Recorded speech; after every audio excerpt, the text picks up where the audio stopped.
శివుని జటలనే తన నాట్య జతులుగా జలకమాడు సతులకు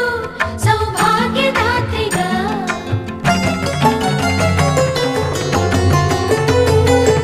గండాలను పాపాలను కడిగివేయగా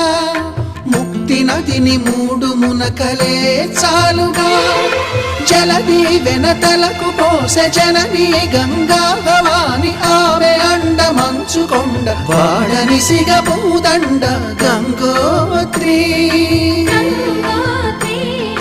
గంగోత్రి గల గల గల గంగోత్రి హిమగిరిధరి హరిపుత్రి గల గల గల గంగోత్రి హిమగిరిధరి హరిపుత్రి గల గల గల గంగోత్రి హిమగిరిధరి హరిపుత్రి